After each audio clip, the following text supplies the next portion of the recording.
आदाब, इस्तकबाल है। आप देख रहे हैं प्राइम डिबेट। मैं हूं आपके साथ अबू हुरैरा। मुल्क में रोज बरोज कोरोना के मामलों में इजाफा होता जा रहा है। खासकर मुल्क के बड़े शहरों में तेजी से कोरोना केसेस में इजाफा हुआ है। लॉकडाउन में नरमी के बाद अनलॉक 1 में कोरोना वायरस के मामले तेजी से बढ़े हैं। यही वजह है कि मुल्क के कई बड़े शहरों में फिर लॉकडाउन की सुगबुगाहट शुरू हो गई है। चेन्नई और गुवाहाटी के कई इलाकों में हालात को देखते हुए लॉकडाउन किया गया है, जबकि बेंगलुरु और हैदराबाद जैसे शहरों में हालत तशवीशनाक है। सवाल यह उठता है कि क्या फिर मुल्क में लॉकडाउन की जरूरत महसूस की जा रही है, जितनी तेजी से कोरोना वायरस के मामले बढ़ रहे हैं। आज इसी पर हम बात करेंगे, लेकिन सबसे पहले यह रिपोर्ट देखिए।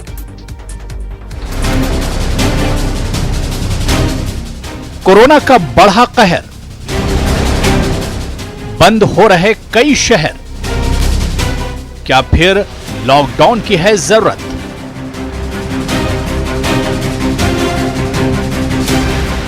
कोरोना के चलते मुल्क में लगा लॉकडाउन खत्म हो गया, लेकिन अनलॉक 1 में कोरोना वायरस के मामले तेजी से बढ़े हैं। अब मुल्क में कोरोना मुतासरीन की तादाद तेजी से बढ़ रही है।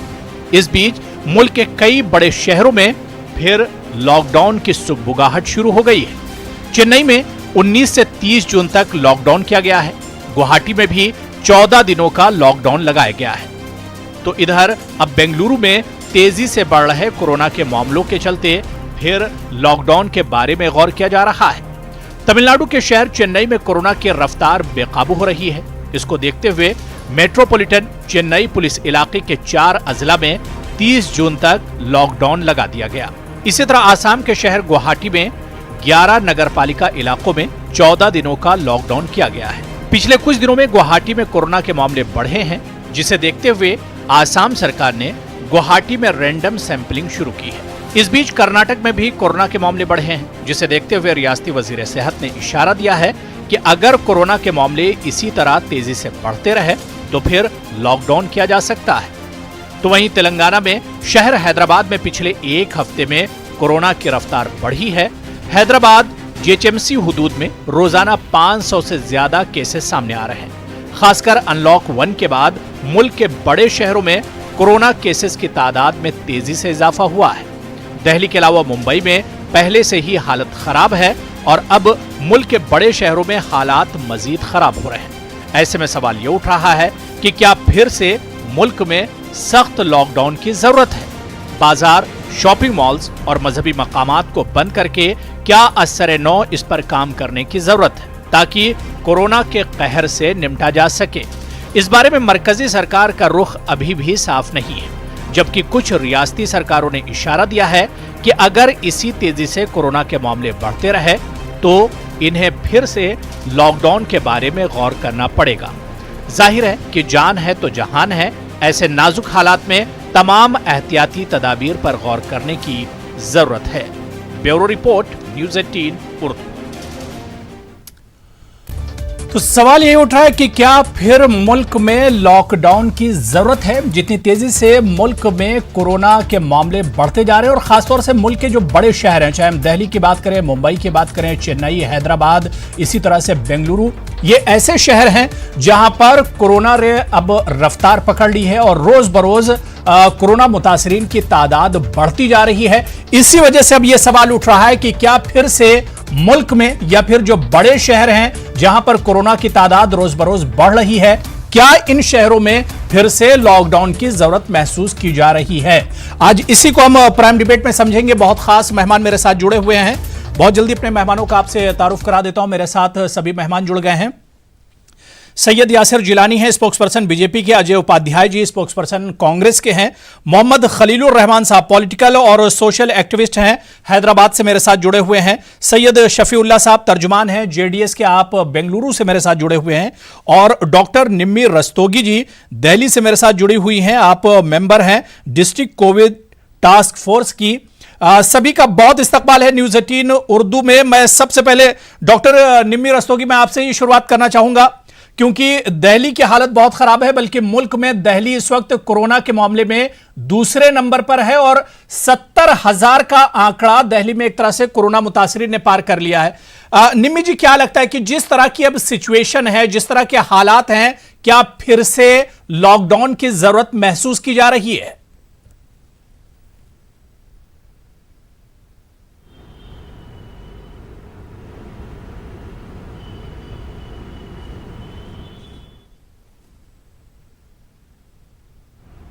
निमि जी, आप तक मेरी आवाज आ रही है?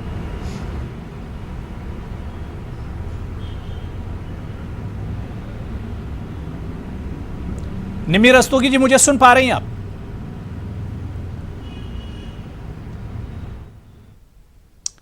ठीक है, ठीक है। मैं खलीलुर रहमान साहब आपके पास आना चाहूंगा। खलील साहब, खलीक साहब, मैं आपके पास आना चाहूंगा। जिस तरह से मुल्क में हम देख रहे हैं कि लगातार मामले बढ़ते जा रहे हैं और आपका ताल्लुक हैदराबाद से, तेलंगाना और खासतौर से हैदराबाद जीएचएमसी की अगर हम बात करते हैं तो यहां पर हालात बड़े डरावने हैं, मामले बहुत तेजी से बढ़ रहे हैं। क्या आपको लगता है कि इस सिचुएशन पर काबू पाने के लिए अब फिर से लॉकडाउन की जरूरत है, लॉकडाउन होना चाहिए?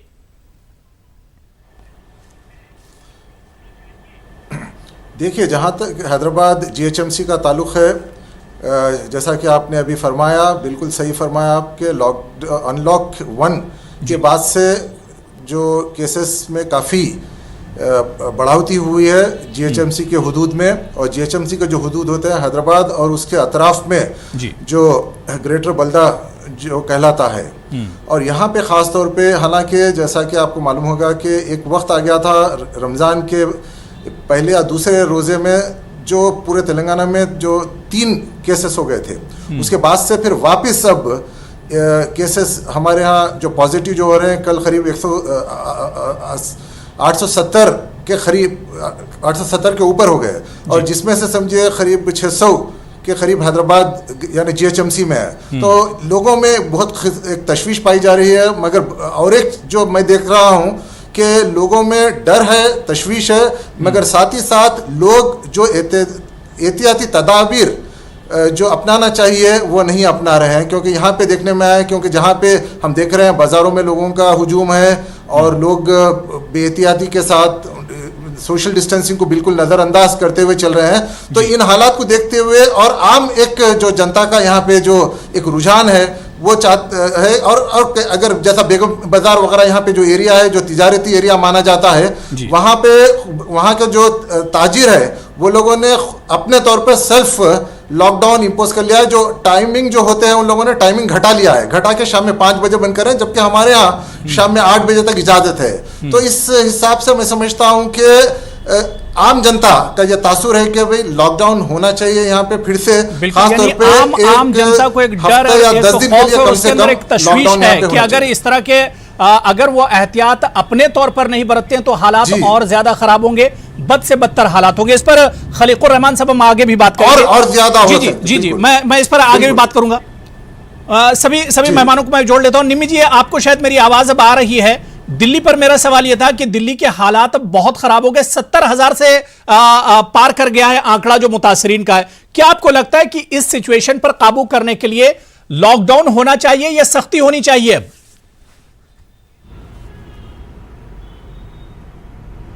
देखिए, दिल्ली के जो हालात हैं वो समझिए 70,000, आप सही कह रहे हैं। कल 4,000 के करीब केसेस आए थे और आज 3,700 के करीब केसेस हैं।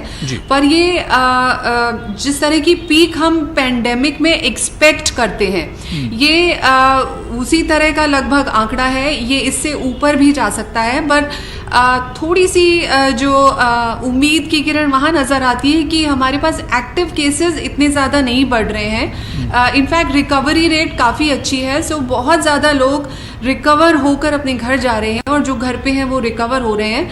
जो एक्टिव केसेस हैं, मेरी इंफॉर्मेशन के मुताबिक आज 25,800 के करीब एक्टिव केसेस हैं, जो कि बहुत ज़्यादा नहीं बढ़े हैं। हालांकि नंबर ऑफ केसेस बहुत ज़्यादा बढ़े हैं। पॉजिटिविटी रेट 25% के करीब हो गई है, लेकिन एक्टिव केसेस पहले से कम हुए हैं। इसका मतलब है लोग रिकवर हो रहे हैं। और लॉकडाउन खुलने के बाद ये एंटिसिपेटेड था, क्योंकि फ्री मूवमेंट ऑफ पीपल रहेगा, तो हम कुछ इस तरह की फिगर उम्मीद कर रहे थे और कहीं ना कहीं तो पीक आनी ही है। अगर ये पीक यहाँ आकर कर्व को फ्लैटन करने का जो टेंडेंसी है वो शुरू हो जाती है, तो फिर भी कुछ बचाव हो सकता है, but all said and done हमको अभी भी बहुत ज़्यादा एहतियात बरतनी है। दिल्ली में 266 कंटेनमेंट जोन्स हैं जिसको हमें पूरी तरह से कांटेक्ट ट्रेसिंग करके वहाँ से क्लस्टर स्प्रेड नहीं होना चाहिए। इंडिविजुअल तौर पर भी सबको एहतियात बरतनी है। निम्मी जी, जिस एहतियात की आप बात कर रहे हैं, क्या उस एहतियात के तौर पर लॉकडाउन नहीं होना चाहिए?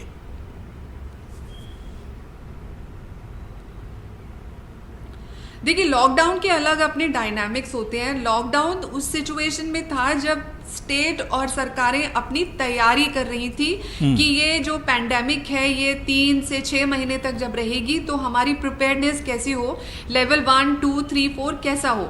लेकिन लॉकडाउन हमेशा नहीं रह सकता है। लॉकडाउन के और अधिक फॉल आउट्स होते हैं, इकोनॉमिक फॉल आउट्स होते हैं, और इंडिविजुअल तौर पे भी लॉकडाउन एक कोई परमानेंट सॉल्यूशन नहीं है। ठीक है, मैं सैयद शफीउल्लाह साहब आपके पास आ रहा हूँ। सर, बेंगलुरु में और खास तौर से लॉकडाउन है।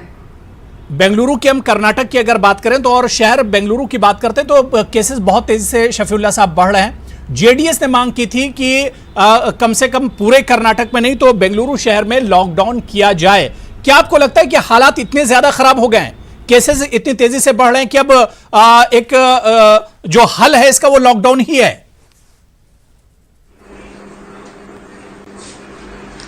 नहीं, अभी लॉकडाउन के अलावा अगर कोई हल है जी, ऐसी कोई सूरत नजर नहीं आ रही है। अब तक तो कोई दवाई दरियाफ्त नहीं हुई है जी। बाबा रामदेव जी और दीगर लोगों ने किसी ने कोई दवाई की बात कही है, लेकिन वो टेस्ट नहीं हुए, लोगों को बचाने का कोई तरीका है ही नहीं। और रिकवरी जो बताई जा रही है, असल में वो रिकवरी नहीं बल्कि बहुत सारे लोग जो बहुत ही सेहतमंद हैं उन्हें भी सेकेंडरी या दूसरे कॉन्टैक्ट्स बोल के लेके जो अंदर जा रहे हैं जी, वो अच्छे रहकर 7 दिन के बाद या 14 दिन के बाद बाहर आ जाते हैं, तो उन्हें रिकवरी की लिस्ट में डाला जा रहा है। असल में रिकवरी अगर कहा जाता है तो उन्हें दवाई क्या दी जाती थी ये बताई जानी चाहिए, जबकि ऐसा नहीं है। मामला ये है कि बहुत ही गंभीर है और बहुत सारे लोग हमारे सारे मुल्क में ये बता रहे थे कि हाँ वो गोमूत्र और गोबर से हो जाएगा, लेकिन वो भी नहीं हो सका। अभी बाबा रामदेव दवाई लाए हैं, वो भी नहीं, कोई दवाई अब तक दरियाफ्त नहीं। तो एक ही सूरत नजर आ रही है, वो लॉकडाउन है। लिहाजा अब लॉकडाउन करना जहां कहीं जरूरी है लोगों की जान बचाने के लिए, वो दूसरा रास्ता अगर नहीं है तो लॉकडाउन एक ही रास्ता है। लिहाजा लॉकडाउन करना शफीउल्लाह साहब, लॉकडाउन में क्या कुछ हाल हुआ वो भी हमने पास्ट में देखा है। माजी में 1 महीना पहले जिस तरह से लॉकडाउन पूरे मुल्क में चल रहा था और उस लॉकडाउन में किस तरह के हालात हुए, खासतौर से गरीबों के, मजदूरों के, वो सिचुएशन भी हम लोगों ने देखी है। जी। असल में मजदूरों को 1 महीना या 1.5 महीना 50 दिन के बाद उन्हें अपने घरों को भेजा गया और 50 दिन तक उन्हें फंसाए रखा गया। असल में उन्हें घरों को पहले छोड़ना चाहिए, बाद में लॉकडाउन अनाउंस करना चाहिए था। लॉकडाउन एकाएक अनाउंस कर दिया गया और लोग जहां के वहां फंस गए। यहां तक कि दिल्ली में भी जो लोग जहां थे वहीं फंस गए। फिर उन्हें जाकर यह कहा गया कि आप वो यहां क्यों फंस गए हैं, फिर उन पर केस अलग दर्ज कर दिया गया। असल में मैनेजमेंट सही होनी चाहिए। अगर लोगों को कहा जाए और उन्हें सहूलत दी जाए, उनके घरों तक खाना पानी पहुंचाया जाए और छोटे मजदूरों को 5-5 हजार रुपये उनके अकाउंट में डाल दिया जाए, बाद में अगर लॉकडाउन घोषित करें तो वो बेहतर होगा। लॉकडाउन पहले घोषित कर दें, लोगों को वही फंसा हुआ छोड़ दें और उन्हें कोई सहूलत ना दी जाए। बिल्कुल ठीक है। मैं यासिर गिलानी साहब आपके पास आऊंगा, लेकिन उससे पहले मैं एक रिएक्शन अजय उपाध्याय जी से ले लेता हूं। अजय उपाध्याय जी को भी जोड़ लेता हूं, उसके बाद यासिर गिलानी साहब, सबका जवाब आपको देना है। मैं अजय उपाध्याय जी, क्योंकि हमने देखा कि मुल्क के कुछ हिस्सों में कुछ जो स्टेट हैं वो अपने अलग अलग डिस्ट्रिक्ट लेवल पर या फिर जिला सतह पर लॉकडाउन कर रहे हैं। मध्य प्रदेश में भिंड की बात कर लीजिए, तमिलनाडु में चेन्नई की बात कर लीजिए, इसी तरह से आसाम में गुवाहाटी, कई जगहों पर हमने देखा कि फिर से लॉकडाउन की नौबत आ गई है। क्या आपको लगता है कि जिस तेजी से अब केसेस बढ़ रहे हैं उपाध्याय जी, ऐसे में लॉकडाउन की जरूरत महसूस की जा रही है?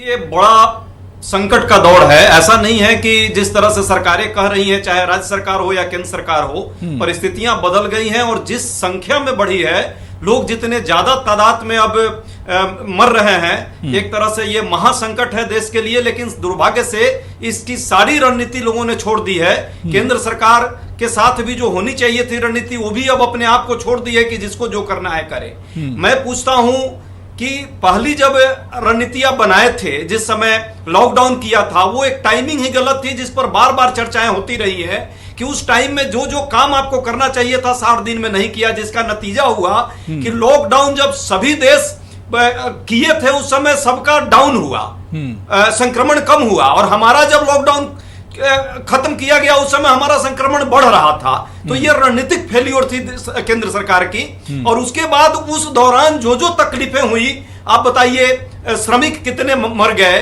कितने वो रास्ते में ही आते जाते लगभग 600 लोग मारे गए, और कितने लोगों की रोजी रोटी जीवन का प्रश्न है, आज भी वो रोड पर घूम रहे हैं, उनके पास कुछ नहीं है। ये सारी रणनीतिक फेल्योर थी। अब बात आती है कि आगे क्या होगा। अजय उपाध्याय, ये आपके कहने का मतलब ये कि लॉकडाउन अभी खोला नहीं जाता मुल्क में, लॉकडाउन अभी इस तरह से खोला नहीं जाता, अनलॉक नहीं होना चाहिए था मुल्क में। ये सरकार पर है,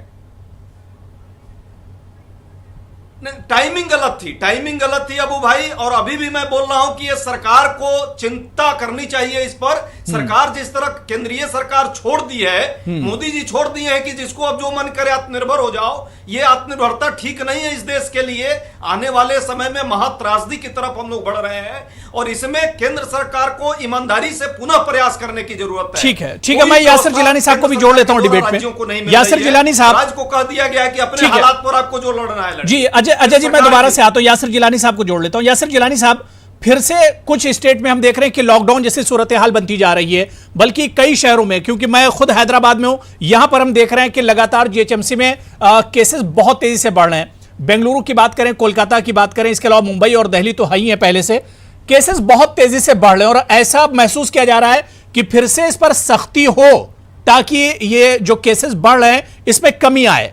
क्या आप महसूस करते हैं? क्या सेंटर की गवर्नमेंट भी यही सोच रही है कि इस तरह के केसेस पर काबू पाने के लिए अब कोई सख्त कदम उठाने का वक्त आ गया है? यासिर जिलानी साहब।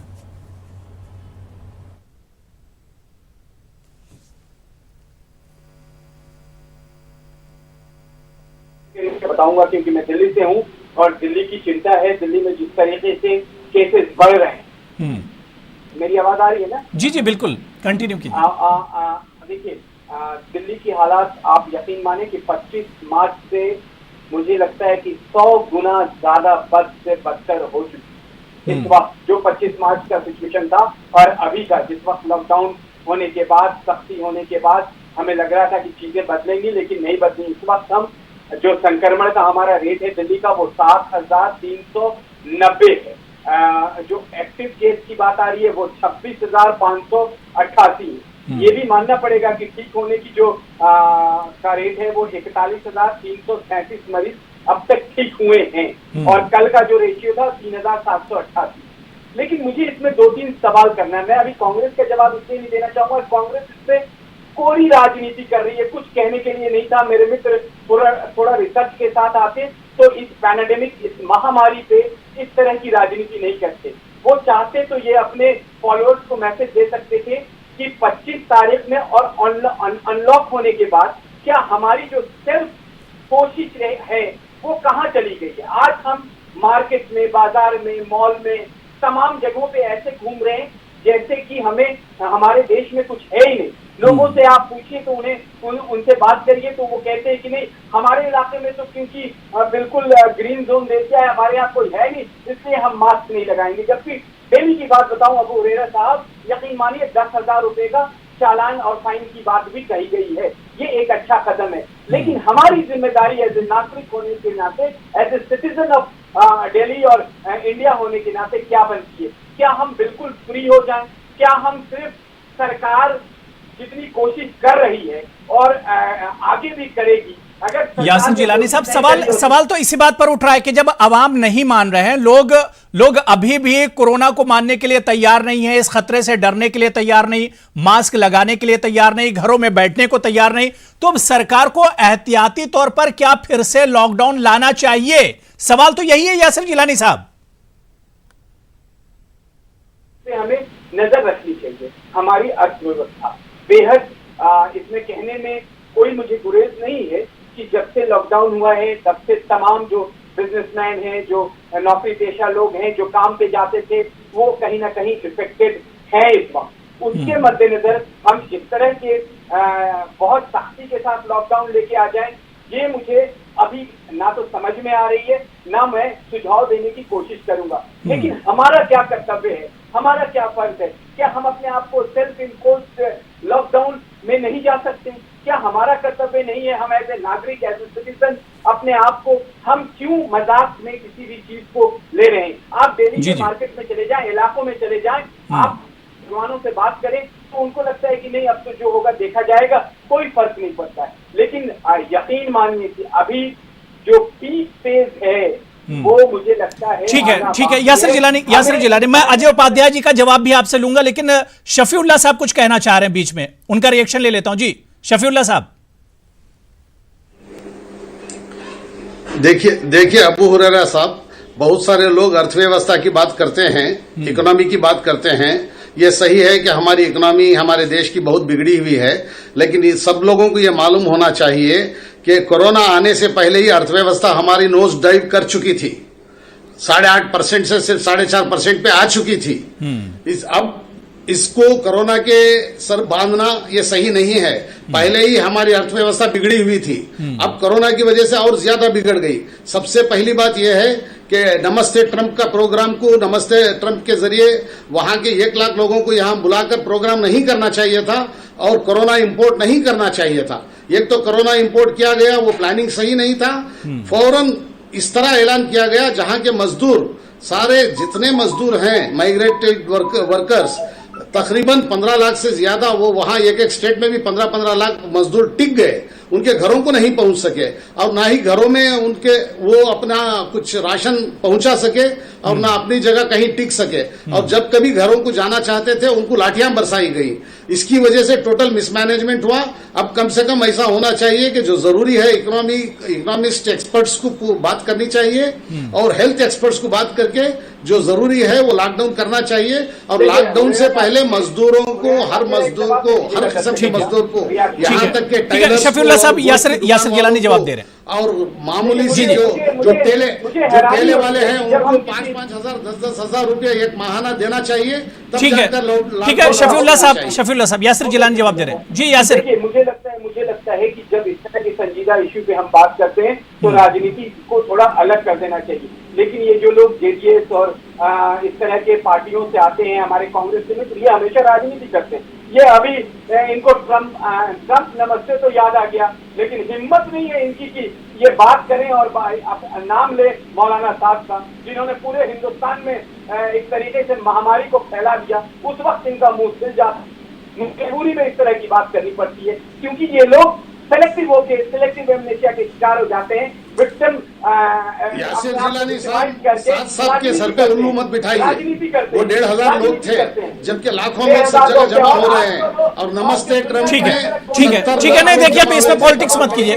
यासिर जिलानी, ठीक है, बात हो गई। शफीउल्लाह साहब आपकी बात हो गई। नहीं, अगर मौलाना साद की बात कर रहे हैं तो वही जमाती थे जिन्होंने अपना प्लाज्मा भी बाद में दिया था, डोनेट किया था। तो सियासत ना हो। बहुत अच्छा इशू है कि क्या फिर से जिस तरह से मुल्क में कोरोना का खतरा बढ़ रहा है, क्या लॉकडाउन होना चाहिए, क्या ये कदम सरकार को उठाना चाहिए, इस पर हम बात करें, इसी पर हम बात करेंगे। मैं डॉक्टर निम्मी जी, मैं दोबारा से आपके पास आऊंगा। डॉक्टर निम्मी, क्या लगता है कि एहतियाती तौर पर अब क्या कुछ कदम होने चाहिए जितनी तेजी से केसेस बढ़ रहे हैं? क्योंकि सरकार ने नहीं समझा होगा कि इस तरह से लॉकडाउन के बाद भी इस तरह की सिचुएशन हो जाएगी। देखिए, हालांकि ये वायरस नया है, लेकिन पैंडेमिक मैनेजमेंट का जो मेडिकल तरीका है वो कोई ख़ास नया नहीं है। उसमें वही प्रोटोकॉल होती है कि आप टेस्टिंग करें, ट्रेसिंग करें, अर्ली मैनेजमेंट करें एंड प्रिवेंशन ऑफ डेथ करें। तो यहाँ पर अगर हम अपने मेजर्स को स्ट्रिक्ट रखेंगे तो अभी भी हम जानों को जाने से रोक सकते हैं। अभी सारा का सारा एम्फेसिस अर्ली मैनेजमेंट पे होना चाहिए। अब जितने केसेस आ रहे हैं उसमें जल्दी से जल्दी उसको मैनेज किया जाए, होम आइसोलेटेड मॉडरेटली सीवियर को हॉस्पिटल में रखा जाए, ताकि हम इंसानी जानों को बचा सकें। सारा emphasis as a health expert मैं तो यही कहूँगी कि हमें किसी तरह की राजनीति ना करके एब्सोल्यूट फायर फाइटिंग पर ध्यान देना चाहिए, बिकॉज केसेस तो हैं, सबके सामने हैं, लेकिन आगे जो हमारी कोविड रेलेवेंट बिहेवियर है उसको रीइंफोर्स अगर हम कर सके, हर इंसान को ये पता हो कि उसके जरिए वायरस किसी और को ना फैले, ये रिस्पॉन्सिबिलिटी हम सबको लेनी होगी और डॉक्टर्स और अस्पतालों के हाथ मजबूत करने पड़ेंगे ताकि उनके ऊपर से इतना ज़्यादा लोड ना पड़े और जो होम आइसोलेटेड केसेस हैं वो जल्दी से जल्दी रिकवर कर जाए। मेरा पूरा एम्फेसिस यही इसी बात पे है कि जो सिचुएशन है उसको मैनेज कैसे किया जाए। बिल्कुल जाहिर सी बात है, जरूरत तो इसी बात की कि किस तरह से चीज़ों को मैनेज किया जाए ताकि जो खतरा है उसे एक तरह से कम किया जाए। मैं अजय उपाध्याय जी ब्रेक पर जाना, लेकिन उससे पहले मैं एक छोटा सा रिएक्शन आपसे लेना चाहूँगा कि इस तरह के केसेस, मतलब इतना बड़ा खतरा मुल्क के सामने, लेकिन फिर भी हम देखते हैं कि मुल्क के अंदर इस पर भी सियासत हो रही है, इस पर भी बीजेपी, कांग्रेस, समाजवादी और बीएसपी, इस पर भी इस तरह की सियासत देखने को मिलती है। अजय उपाध्याय जी,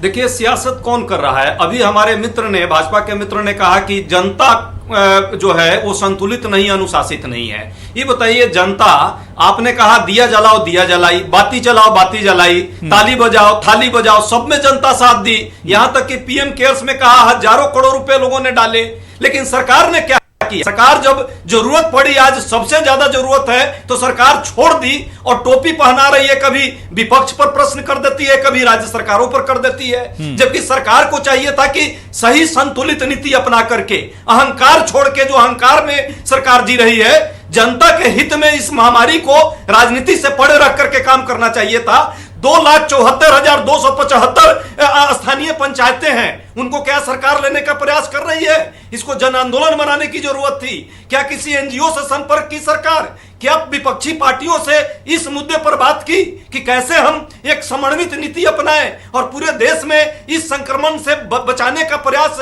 आम जनमानस को करें? आर्थिक नीति पर क्या काम होना चाहिए? जब इतना बड़ा खतरा मुल्क के सामने हो, मुल्क के आवाम के सामने हो, तो उस पर सियासत तो कतई नहीं होनी चाहिए। अब सवाल ये उठ रहा है कि सेंटर में जो सरकार है वो लॉकडाउन पर अभी कुछ भी कहने से एक तरह से कतरा रही है, लेकिन स्टेट में बीजेपी की जहां जहां सरकारें हैं वो अपने यहां इस शहरों के लेवल पर या इसके अलावा डिस्ट्रिक्ट वाइज लॉकडाउन वो लोग कर रहे हैं। तो आखिर इस सियासत को कैसे समझा जाए? छोटा सा हम ब्रेक लेंगे और इसी इशू पर लौट कर आएंगे कि क्या लॉकडाउन की जरूरत है, और अगर लॉकडाउन की जरूरत नहीं है तो सरकार की तैयारी या उसकी मंशा क्या कुछ है, इस पर भी हम बात करेंगे। हाजिर होते हैं।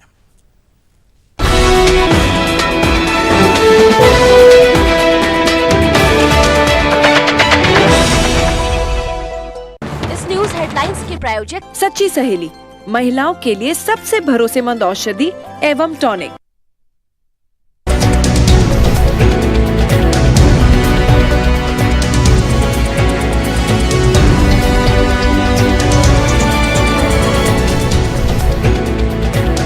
इस न्यूज हेडलाइंस के प्रायोजक सच्ची सहेली, महिलाओं के लिए सबसे भरोसेमंद औषधि एवं tonic.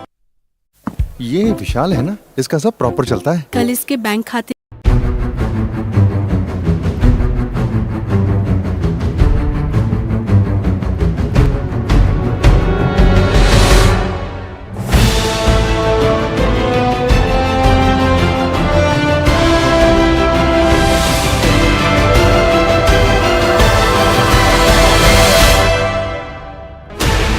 $16 channels, 15 languages, 26 states, 1,200 plus reporters, 66.9 crore viewers. India's largest news network, News 18 Network.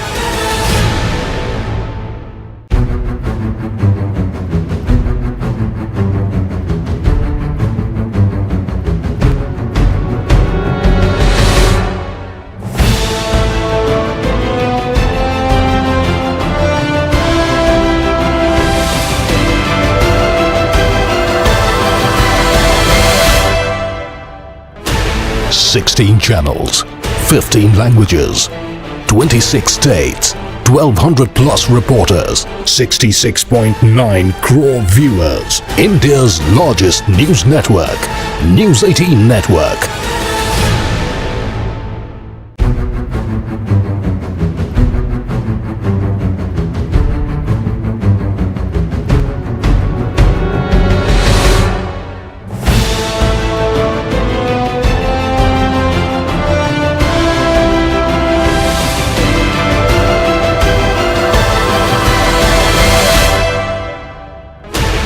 Sixteen channels, 15 languages, 26 states, 1,200 plus reporters, 66.9 crore viewers. India's largest news network, News 18 Network.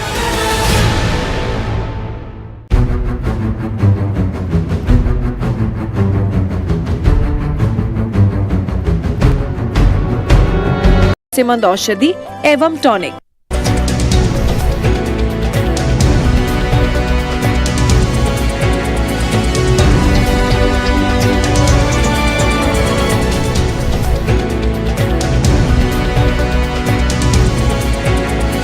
News headlines के प्रायोजक सच्ची सहेली, महिलाओं के लिए सबसे भरोसेमंद औषधि एवं टॉनिक।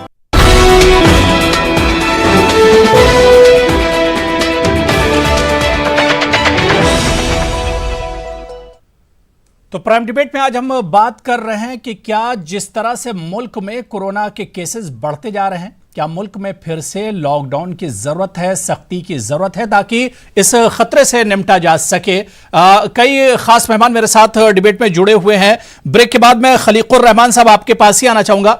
खलीकुर रहमान साहब, जिस तरह से हैदराबाद में केसेस पिछले कुछ दिनों में बढ़े हैं, बिल्कुल दिल्ली और मुंबई की मिसाल हमारे सामने है। एक तरह से इशारा, वहां से हमें एक इशारा मिलता है कि अगर अभी भी तेलंगाना की सरकार या हैदराबाद का जो एडमिनिस्ट्रेशन है वो नहीं समझता है तो हालात दिल्ली और मुंबई जैसे होंगे यहां पर, जितनी तेजी से केसेस आ रहे हैं।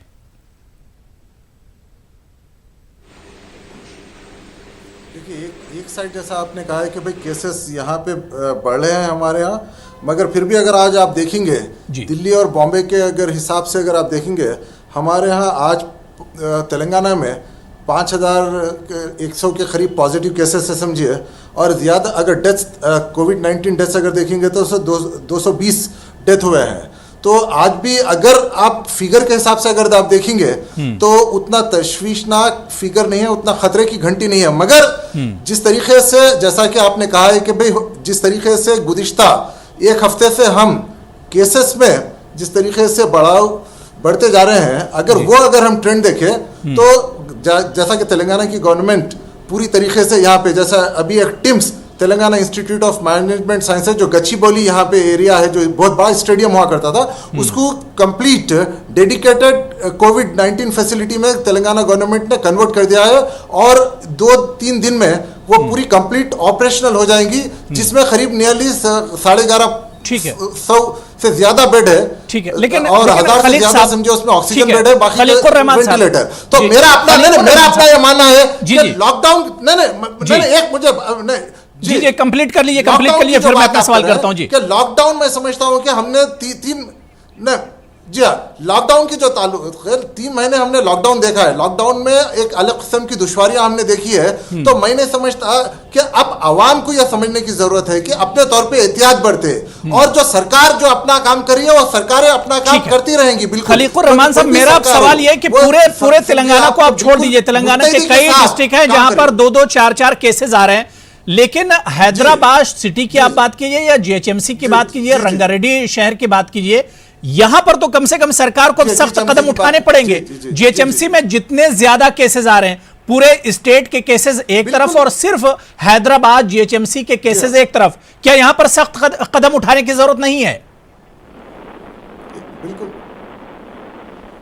बिल्कुल सख्त कदम उठाए जा रहे हैं। और यहाँ पे देखिए, सख्त कदम यह है कि जितने केसेस अभी यहाँ पे टेस्टिंग हमने बढ़ा दी है, यहाँ पे टेस्टिंग आप देख रहे हैं कि काफी, इसलिए केसेस की जो तादाद भी जो बढ़ी है, चूंकि टेस्टिंग बढ़ा दी गई है तेलंगाना में यहाँ पे, और इसकी वजह से केसेस, नंबर ऑफ केसेस ज्यादा आ रहे हैं। और आप देखिए कि उसी तरीके से नंबर ऑफ बेड्स भी ऐड किए जा रहे हैं। तो गवर्नमेंट अपनी तरफ से मुकम्मल तौर पर मुस्तैदी के साथ कंप्लीट जो पैंडेमिक जो मैनेजमेंट है उसको बिल्कुल सही तरीके से यहाँ पे अमल में लेके आ रही है। और जैसा कि आपने कहा कि दिल्ली और महाराष्ट्र का जो मॉडल है वो हमारे सामने है, तो उसको देखते हुए खास तौर पे गवर्नमेंट ऑफ तेलंगाना जो है बहुत ही सोचे और समझे हुए अंदाज में कदम उठा रही है, समझिए आप, इसको कंट्रोल करने के लिए बिल्कुल। और मुझे पूरी उम्मीद है कि अवाम जब समझ जाएगी, जनता जब समझ जाएगी कि अपने तौर पे वो जनता अगर या आपको कोई बाहर अगर कुछ काम नहीं है और बेकारी ये नौबत खलीकुर रहमान साहब, ये नौबत नहीं आती अगर बिल्कुल वही कह रहा हूं मैं। समझ जाते हैं, इसके लिए तो सरकार को ही सोचना होगा, सरकार को ही सोचना होगा। मैं शफीउल्लाह साहब आपके पास आना चाहूंगा। जनता देखिए, अगर शफीउल्लाह साहब, ठीक है, मैं खलीक साहब आ रहा हूं दोबारा से। तो मैं समझता हूं खलीकुर रहमान साहब मैं दोबारा से आ रहा हूं, मैं दोबारा से आ रहा हूं। मैं शफीउल्लाह साहब आपके पास आना चाह रहा हूं। शफीउल्लाह साहब, एक चीज मैं बिल्कुल कॉमन देख रहा हूं कि सेंटर में भी बीजेपी की सरकार है, कर्नाटक की हम बात करें, आसाम की बात करें या मध्य प्रदेश की बात करें, यहां पर भी बीजेपी की सरकारें हैं। मध्य प्रदेश में देख लिए कि डिस्ट्रिक्ट वाइज लॉकडाउन किया जा रहा है, इसके अलावा आसाम में देख लिए गुवाहाटी में लॉकडाउन कर दिया गया, या इसी तरह से कर्नाटक की हम बात करें तो येदियुरप्पा का बयान आया है कि अगर बेंगलुरु में केसेस इसी तरह से आते रहे तो वो लॉकडाउन करने पर फिर मजबूर हो जाएंगे। लेकिन मेरा सवाल यह है शफीउल्लाह साहब कि सेंटर की जो सरकार है वो कुछ अपनी तरफ से नहीं बोल रही है, क्योंकि हालात तो पूरे मुल्क में बहुत तशवीशनाक हैं। देखिए, ये हर रियासत की भी जिम्मेदारी है और मरकजी हुकूमत की भी जिम्मेदारी है, क्योंकि अगर रियासत, कोई भी रियासत अगर कंट्रोल करती है किसी का बाहर वालों का आना जाना, जो कि बहुत जरूरी है पेशेंट्स को एक दूसरे से मर्ज को एक्सचेंज ना होने के लिए, वो कंट्रोल उस वक्त तक नहीं हो सकता जब तक मरकजी हुकूमत ये कदम ना उठाए कि दूसरे स्टेट से, एक दूसरे स्टेट से दीगर स्टेटों में लोग ना जाएं।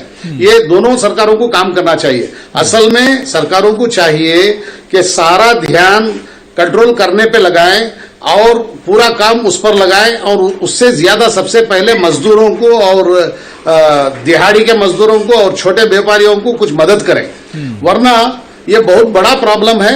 ये मसले के हल के बजाय अगर लोग, हमारे महकमे और हमारी सरकारें ट्रंप के आगे पीछे घूमने पर वक्त गुजार दिया बहुत सारा वक्त, बाद में मौलाना साद साहब और जमातियों को, तबलीगी जमात को बदनाम करने पे पूरा वक्त निकाल दिया सरकारों ने, और मीडिया भी इसी में लगा रहा, बहुत सारा मीडिया नहीं, बहुत सारा मीडिया इसी में लगा रहा, जो हमारे मुल्क को नुकसान पहुंचाता रहा, हमारे देश को नुकसान पहुंचाता रहा, और सारे हिंदुस्तान में खामखा नफरत के बीज बोता रहा। ठीक है, ये इस तरफ से हटना चाहिए। यासिर जिलानी आपके पास आ रहा हूं। सारे हिंदुस्तानियों को मिलकर इस कोरोना वायरस से लड़ना चाहिए, और सरकारों को भी चाहिए। ठीक है, यासिर जिलानी, जो सवाल मैंने शफीउल्लाह साहब से कहा था कि सेंटर में बीजेपी का कुछ और रवैया है, सरकार का कुछ और रवैया है, लेकिन स्टेट में आप देख लीजिए, मध्य प्रदेश की बात करें या आसाम और कर्नाटक के जो मैंने बात की थी कि यहां पर रवैया कुछ और है। यहां पर जो स्टेट की सरकारें हैं वो तो डिस्ट्रिक्ट वाइज या शहर वाइज जो है लॉकडाउन कर रही हैं, लॉकडाउन के बारे में सोच रही हैं, लेकिन सेंटर खामोश है।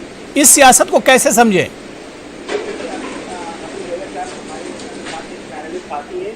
सियासी तजज़ियाकार खलीकुर रहमान साहब, उन्होंने बहुत शानदार बात कही है कि हमारी जिम्मेदारी थी कि सेंटर काम कर रहा है, और यकीन माने कि बेहद शानदार तरीके से अगर काम नहीं किया होता तो आज हम WHO में भी चेयरमैन हमारे ही हेल्थ मिनिस्टर हैं, और तमाम जो पैमाने हैं, जो हमारा सिस्टम होना चाहिए, चाहे वो PMO की मॉनिटरिंग हो, चाहे वो हेल्थ मिनिस्ट्री की मॉनिटरिंग हो, वो की जा रही है, और किसी भी रियासत को नहीं छोड़ा जा रहा है, चाहे वो कश्मीर हो या आसाम हो, तमाम जगहों पे। लेकिन ये पैंडेमिक है, ये महामारी, आप यकीन माने कि इसमें हमारा आप बड़ा अहम रोल है। हम सरकार ने सख्ती करी, बड़ी आलोचना हुई, आप जैसे सहाफी, जो बड़े सहाफी हैं, बड़े रिसर्च के साथ अपनी सहाफत को तमाम चीजों पे, तमाम इशू पे रखते हैं, उन्होंने आलोचना भी करी है। और लेकिन हमने एक लोगों के दिमाग में, सरकार एडमिनिस्ट्रेशन और जो रियासत की सरकारें होती हैं,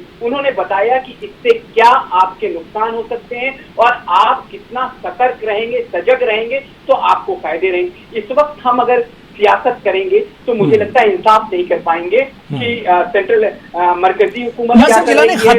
खतरा दिन ब दिन बढ़ता जा रहा है। अब सरकार को भी तो कुछ सोचना होगा, सिर्फ आवाम पे ही आप डाल देंगे कि आत्मनिर्भर हो जाइए और अपने से समझ लीजिए, अपने से एहतियात कीजिए। कुछ जिम्मेदारी तो अब सरकार की भी बनती है। सरकार की पूरी जिम्मेदारी है। आज पूरे हिंदुस्तान में जो चेकिंग का रेशियो बढ़ा है, जो दिल्ली, आप देखिए दिल्ली की क्या हालत थी जिस दिन से हमारे होम मिनिस्टर ने दिल्ली को एक तरीके से अपने हाथ में लिया है। दिल्ली का सिस्टम उन्होंने बदल के रख दिया। दिल्ली के तमाम हॉस्पिटल में जो डेली चेक हो रहे हैं उसका रेशियो आप खुद चेक कर लें, आपकी तो रिसर्च बहुत शानदार होती है कि तमाम, अच्छा आप देखिए दिल्ली में क्या है एक सिस्टम कि हमारे जो यहाँ के वजीर आला और उनके जो डिप्टी हैं वो अजीबोगरीब कभी कभी बात करते हैं। उन्होंने एक बात कही क्वारंटाइन को लेके, जो 5 दिन के लिए हर आदमी पे, हमारे जो लेफ्टिनेंट गवर्नर हैं उनका जो बयान आया था और उन्होंने एक चीज सामने लाई थी उसको उन्होंने खत्म किया। आज उन्होंने कहा कि क्वारंटीन सेंटर नहीं भेजे। आप बताइए कि जो दिल्ली के वजीर आला है उनका, आप जब दिल्ली में अगर आएंगे तो एक मैसेज आपको आता है, उसमें जब आप ऐड देखेंगे तो उस ऐड में आपको दिखाई देगा एक बहुत बड़ा घर, बहुत खुला हुआ घर, उसमें एक आदमी बैठा होता है और किस तरीके से अपने आप को क्वारंटीन करके वो रह सकता है। लेकिन दिल्ली की आबादी जो है, आप यकीन नहीं करेंगे, 50% जो दिल्ली एक कमरे वाले घर में 5 से 6 लोगों की आबादी के साथ रहती है। एक से लेके 6 परिवार वहां रहता है। यकीन माने आप कि आप वो जो ऐड दिखा रहे हैं तो लोगों को भ्रमित कर रहे हैं, लोगों को आपने भ्रम में डाला हुआ है। आप बताइए कि नहीं, अब तो दिल्ली में अमित शाह जी देख रहे हैं ना सारी चीजें। दिल्ली के पूरे हालात पर तो सेंटर की भी नजर है, यासिर जिलानी साहब। आपको मैं बात बता रहा हूँ, और जब से नहीं ठीक है, लेकिन मैं ये कह रहा हूँ कि अरविंद केजरीवाल के अलावा अब अमित शाह जी भी दिल्ली के हालात को देख रहे हैं। नहीं, तो आपको मैं भी बता रहा हूँ अबू रेसा, सुनिए आप, कि जब से उन्होंने हाथ में लिया है, यकीन माने आप कि जो स्वास्थ्य सेवा का पूरा सिस्टम बदल गया है। लेकिन मैं क्यों बार-बार ये बेहतरीन तर्क है, ये बेहतरीन तर्क है कि जब से अमित शाह जी ने हाथ में लिया तो सारी चीजें बदल गई, सिस्टम ही बदल गया पूरा। ठीक है, मैं अजय उपाध्याय जी, मैं आपको जोड़ लेता हूं डिबेट में। अजय उपाध्याय जी, क्या आपको लगता है कि सरकार ने जब लॉकडाउन लगाया था और जितने बेहतरीन इंतजामात किए थे, जितनी तेजी से काम किया था, जितनी ईमानदारी से शुरू में काम किया था सरकार ने, वो ईमानदारी अब सरकार की नजर नहीं आ रही है? अब सरकार चाह रही है कि अवाम अपने हिसाब से एहतियात करें, अगर कोरोना से बचना है तो अपने हिसाब से अब देख लें इसको।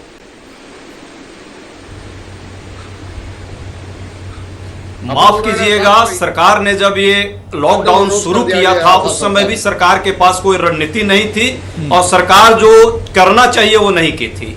यदि सरकार सही से करती तो मजदूरों को आज इतना परेशान नहीं होना पड़ता, उनका जान नहीं जाता। यदि सरकार सही से की होती तो लॉकडाउन के दौरान लोगों को इतनी असुविधाएं नहीं होती। यदि सरकार सही से करती तो सही समय पर उसको अनलॉक करती, जब बीमारी कम हो रही होती इतनी बीमारी नहीं बढ़ती। तो ये सारी सफलता किसकी है? सरकार की है। अभी हमारे मित्र लंबी बातें कर रहे हैं कि अमित शाह जी ने सारा चीज अपने कंट्रोल में कर लिया तो सारी चीजें बदली। अरे भैया, तो अमित शाह जी पहले कहां थे? 56 दिन से छुपे हुए।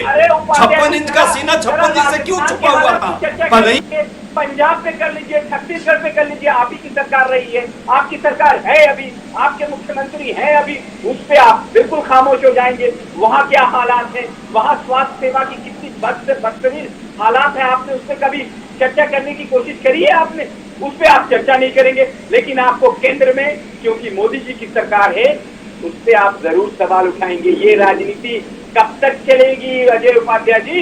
कब तक चलेगी ये राजनीति? ये राजनीति आपको समाज में इन्हीं की सेटिंग थी।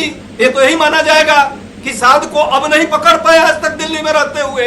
ये लोग चाह करके, जान करके रणनीतिक फेल्योर है इनकी, और इनको स्वीकारना चाहिए सरकार को कि उनकी असफलता है। और अभी से भी टोपी पहनाना छोड़ दें कि राज्य सरकार किसके हाथ में है, केंद्र सरकार क्या कर रही है।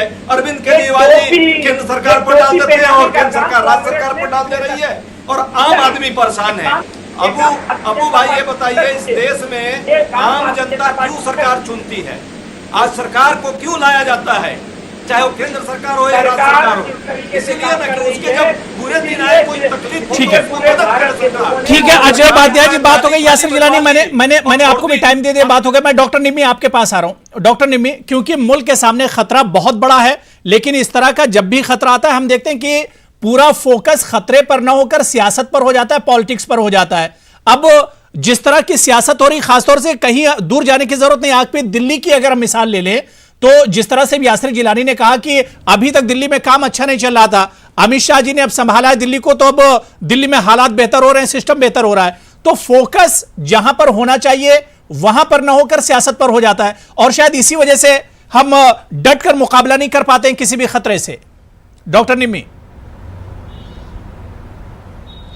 अबू, मेरे ख्याल से दिल्ली और मुंबई जैसे शहर महानगर होने का खामियाजा भुगत रहे हैं। एक बात तो ये है कि दिल्ली इतना बड़ा शहर है और इतनी मल्टीपल अथॉरिटीज हैं, इसीलिए यहाँ पॉलिसी क्लैशेस बहुत हो रहे हैं। तो अब एक तो इतना बड़ा शहर है और लोग इतने कंजेस्टेड एरियाज में रहते हैं, तो वो स्प्रेड का कारण है। लेकिन अच्छी खासी चलती हुई पॉलिसी जो कि दिल्ली सरकार ने बनाई हुई थी about home isolation and about hospital care, वो आके उसको बदल दिया जाता है, और उसके बाद जो कंफ्यूजन हुआ उसके चक्कर में बहुत सारे लोगों को बहुत ज़्यादा परेशानी उठानी पड़ रही है। तो मेरे ख्याल से एक सरकार के एक फर्म डिसीजन की लाइन पे चलना चाहिए, और सरकारें अपनी जी जान लगाकर इस चैलेंज से निपटने की कोशिश कर रही हैं। बहुत बड़ा चैलेंज है, और जो सरकार के रिसोर्सेज हैं वो फाइनाइट हैं, इनफाइनाइट नहीं है। अस्पताल के बेड्स भी फाइनाइट हैं। किस कदर आप बढ़ा लेंगे, फिर भी अगर लाखों केसेस आने लगेंगे तो फिर वो आप कहीं ना कहीं आप बेबस हो जाएंगे। तो मेरे ख्याल से सरकारों को बहुत ज़्यादा ब्लेम न देते हुए पूरा विश्वास और पूरी अथॉरिटी एक ऑर्गेनाइजेशन में, एक पार्टी में, एक सरकार में होनी चाहिए। इस तरह की मल्टीपल अथॉरिटीज़ की एमसीडी है तो वो अपने हॉस्पिटल के एक भी बेड कोरोना के लिए नहीं रखती है। एलजी है तो वो आके सीएम के डिसीजन को पलट देते हैं राइट इन द मिडल, जबकि इतने ज्यादा केसेस आ रहे हैं। मेरे ख्याल से ये कोई अच्छी बात नहीं है, इसको अवॉइड करना चाहिए, और एक सरकार के हाथ को मजबूत करके लोगों की मुसीबत समझते हुए सारा ध्यान बीमारी पर लगाना चाहिए, उसके मैनेजमेंट पे लगाना चाहिए। बिल्कुल। सैयद शफीउल्लाह साहब, जो बात डॉक्टर निम्मी कह रही थी कि ये वक्त सियासत का नहीं है, स्टेट की बात करें या सेंटर की बात करें, सरकार के साथ अपोजिशन को आना चाहिए। तमाम जो उसके खलफिशार हैं, जो मतभेद हैं, वो अपनी तरफ, लेकिन जो ये खतरे का वक्त है, जो पूरे आवाम के लिए बहुत बड़ा खतरा है, पूरे मुल्क के लिए बहुत बड़ा खतरा है, ऐसे में सियासत ना की जाए कि लॉकडाउन होना चाहिए या नहीं होना चाहिए। मिल बैठकर इस तरह के इशू को हल करने की जरूरत है। सैयद शफीउल्लाह साहब। देखिए अबू हुरैरा जी, सबसे पहले ये हमें सब जान लेना चाहिए कि ये मुसीबत हमारे सारे देश पर आई है, हर आदमी पर आई है, और यहाँ अपोजिशन या सरकार की बात नहीं है। बात यह है कि सरकार को जो हैंडल करना चाहिए था, अगर उन्होंने सही हैंडल नहीं किया और दूसरे कामों में लगे रहे या सियासत में लगे रहे, तो उन पर कौन उनको डायरेक्शन देगा, और उनके ऐसे कामों पर कौन आवाज उठाएगा? अपोजिशन को ही उठाना पड़ेगा। अगर अपोजिशन की आवाज उठाने को सियासत कह दी जाए तो फिर उनको सीधा करने वाला कौन होगा? एक तो वो हमेशा से इसी में लगे रहे कि किसी ना किसी जमात पर, तबलीगी जमात पर और साथ साथ पर उल्लू बिठाने के लिए ही पूरा वक्त सर्व कर दिए।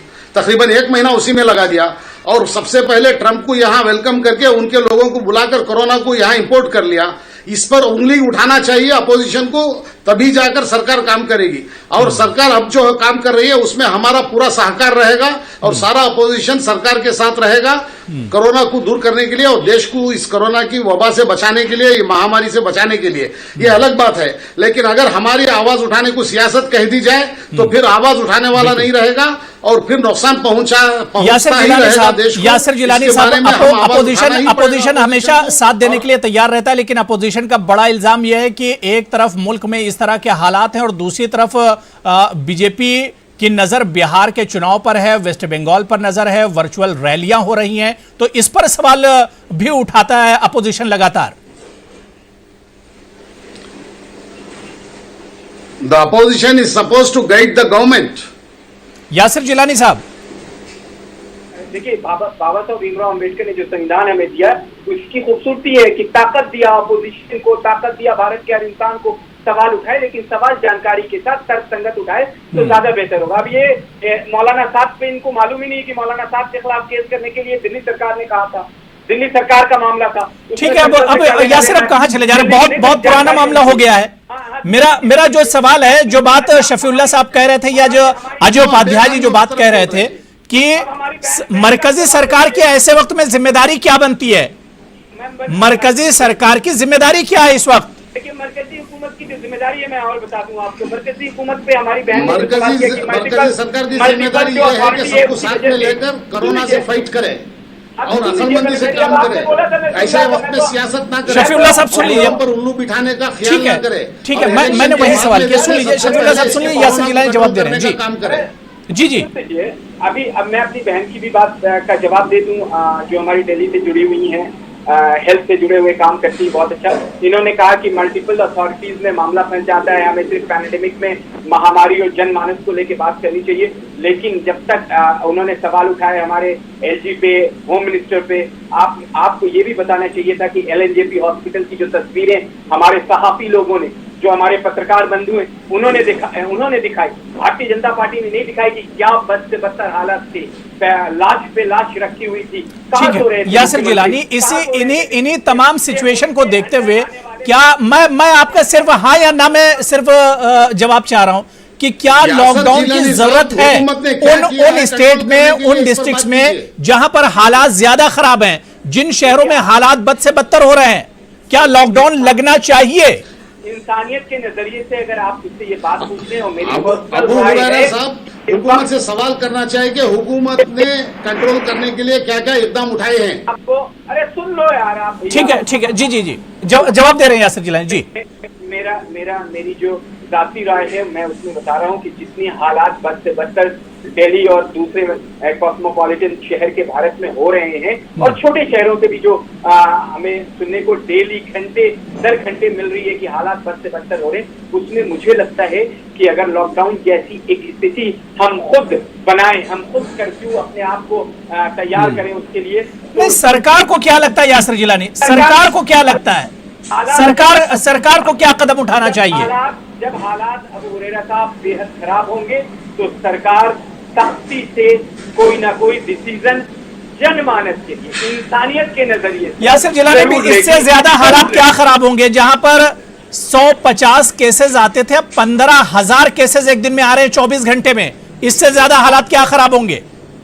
हालत खराब है, लेकिन दूसरी तरफ हमें ये भी देखना है कि हमें लोगों के लिए खाना मुहैया कराना है, हमें लोगों की जिन लोगों की हालात लॉकडाउन की वजह से, अब दूसरे सियासत करने वाले लोग कुछ और जोड़ रहे हैं, लेकिन मैं आपको कह रहा हूं कि लॉकडाउन की वजह से जो इफेक्ट हुआ है कॉमन लोगों पे, ठीक है, ये नाकामी तो सरकार की ही यासिर जिलानी साहब। अगर कुछ इफेक्ट हुआ है, कुछ नुकसान हुआ है, मजदूर और गरीब मारे गए, तो ये नाकामी तो सरकार की ही है। मैं अजय उपाध्याय साहब, अजय उपाध्याय जी, क्या आपका भी मैं जवाब हाँ या ना में चाहूंगा, क्या लॉकडाउन होना चाहिए उन शहरों में, मुंबई, दिल्ली, बेंगलुरु, कोलकाता, हैदराबाद, क्या इन शहरों में लॉकडाउन लगना चाहिए जहां पर हालात बद से बदतर हो रहे हैं, सैकड़ों और हजारों की तादाद में एक दिन में केसेस आ रहे हैं? देखिए, जिस तरह की परिस्थिति है और लोगों को बचाना है तो सरकार को कोई सही रणनीति तो अपनानी ही पड़ेगी। अब वो क्या अपनाती है, लॉकडाउन करती है या आंशिक करती है या कुछ एरिया को आइडेंटिफाई करके करती है, वो करना चाहिए। जहां तक राजनीति की बात बार बार कर रहे हैं, कांग्रेस पार्टी और कोई भी विपक्ष प्रश्न पूछता है तो अच्छाई के लिए करता है, और हमारा रचनात्मक सुझाव लगातार, आप अगर रचनात्मक सुझाव देना चाहते हैं तो ठीक है, नहीं बिल्कुल। यहाँ पर देखिए, जिम्मेदारी सबकी बहुत बड़ी हो जाती है, जितना बड़ा खतरा है उसे देखते हुए अब जिम्मेदारी भी सबकी बहुत बड़ी हो जाती है, और अब सरकार को भी सोचना होगा कि खतरा अगर बढ़ता जा रहा है, कोरोना के केसेस बढ़ते जा रहे हैं, तो अगला कदम उसका क्या होगा, क्या मजीद सख्ती की जरूरत है, इस पर भी अब सरकार को सोचना होगा। बहुत बहुत शुक्रिया यासिर जिलानी साहब, अजय उपाध्याय जी, खलीकुर रहमान साहब, सैयद शफीउल्लाह साहब और डॉक्टर निम्मी रस्तोगी जी, आपका भी बहुत बहुत शुक्रिया प्राइम डिबेट में जुड़ने के लिए। आदाब।